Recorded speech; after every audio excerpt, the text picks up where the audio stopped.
Good morning, everyone. It's Tom Kline from Better Vantage Point.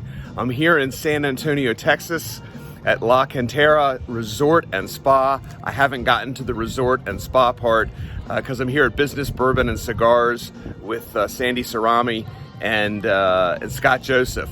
So this morning, of course, I want to talk about risk mitigation. But before I do that, I want to talk about what it's like to be a dealer. And I've mentioned this before, but being a car dealer or an RV dealer feels like trying to tuck an octopus into bed and having the tentacles flop out. And so what risk mitigation does for you is make sure that you have a process and a way to stop problems before they happen. And then if you do get a problem, how to ameliorate those issues to make sure that you get out of them with minimum damage and minimum money.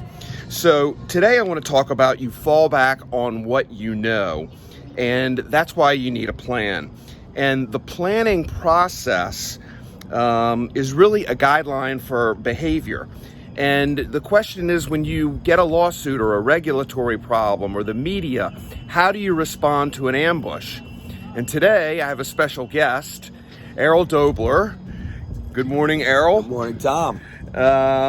So Errol is a former Navy SEAL, former FBI agent, great guy, badass, and we're here this morning to talk about a little bit about leadership and about what you do when you're ambushed. So good morning to you, Errol. We got a really kind of a tight camera angle that's here. All right, the closer the better, right? We're good friends now. So tell us a little bit about what you do when you're ambushed and how you react and what happens when you get fired upon, so, that kind of thing. Yeah, well, look, the ambush is about the worst thing that can happen to you, really in anywhere. And even in what you're talking about, right? When that problem comes along, it always feels like an ambush. And at the end of the day, what we always need to establish, like you said, in times of chaos and crisis, we go to what we know. And the question is, what do you know? Right. And I say, process, leadership process. And part of that leadership process is how to make a plan. So all I've done in my business is bring forward the Navy SEAL planning process, modified it, simplified it a little bit.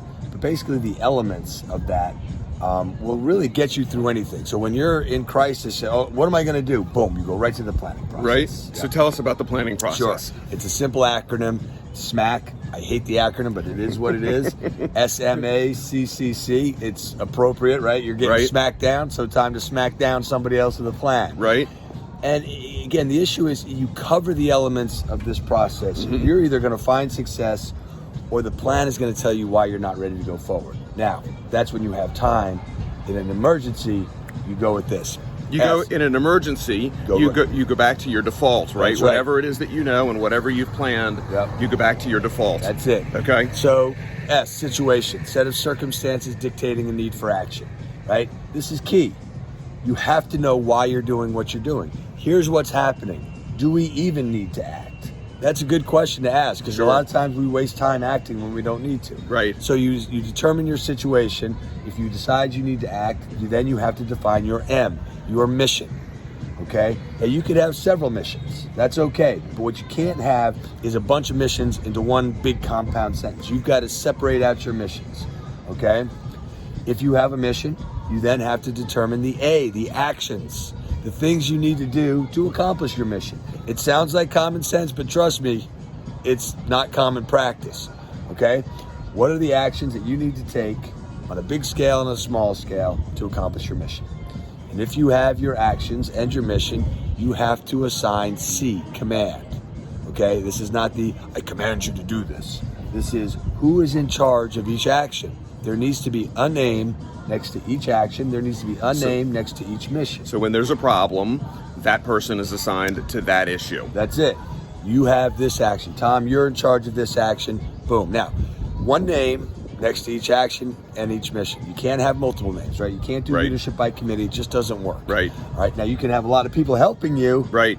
But when there's a dispute and a decision needs to be made, it's your decision. Right. Okay. So if you have your actions, then you need to, and while we plan for success, you need to realize, though, sometimes things go wrong.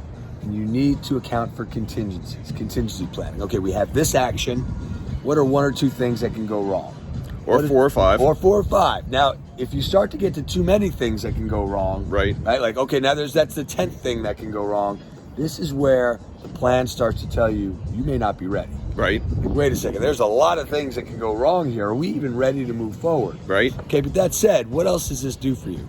Okay, this puts you in the mindset, because something will always go wrong. And if you always plan for contingencies, when something goes wrong, nobody panics. People just seamlessly move into the next phase of the planning. And you handle the problem. And you handle the problem. Okay. So it's not a big deal. Okay, so Great. you have now contingencies, you have command, and finally, what we need is communication. And it's not the soft skills of communication that I'm talking about. Those are vital, but that's just not what we're talking about in the planning process. You need to establish a regular communications plan. When will we talk? About what will we talk? Who will we be talking with? For how long will we be talking? And by what medium? Every element of this process is vital. Okay, if you skip an element, you're going to find some success. Yep. But the communications plan kind of has a 1+ status, because if you have a good communications plan, you might realize you forgot something. So, for example, we're going to meet every Tuesday and Thursday for 10 minutes via Zoom at 4 o'clock. All right, and I'm in charge, and I say, okay, what's the status of this action?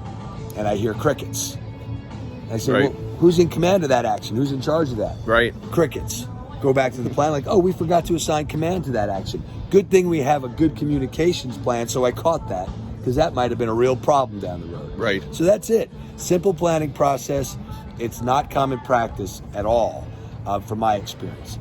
I agree. Yeah. That's not common practice at a dealership, to make sure that whatever the nature of the problem is, that it's assigned, that everybody knows how they're going to react and what the plan is. Important to think about these problems ahead of time, so that when you do have the problem, you know how to react, because your thinking falls back into the patterns that you know. That's it.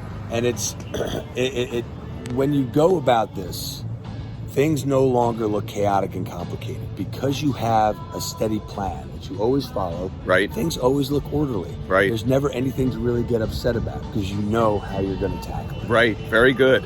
I'm pleased to be here with Errol Doebler, and this is the shameless plug part of our video this morning. Tell us about your book real quickly. The Process, Art, and Science of Leadership. It really just outlines part and parcel the planning process that we just discussed, but my whole leadership philosophy. And really, it's just a problem-solving philosophy. It is the pattern your brain goes through every time you meet a challenge. All I've done is broken each one of those elements out and explained why they're important, to account for each one of these things, to make good conscious leadership decisions. And we tell some good stories in there as well. Very good. Well, there you have it. Make sure you have a plan. Make sure you know what you're going to do when you have a problem. Try to not have a problem to begin with, right? Try to stop the problems before they happen. That's what risk mitigation is at a dealership. And we appreciate your watching this morning. I'm Tom Kline, and this is Errol Doebler. And thanks for seeing things from a better vantage point. Have a great day. Take care.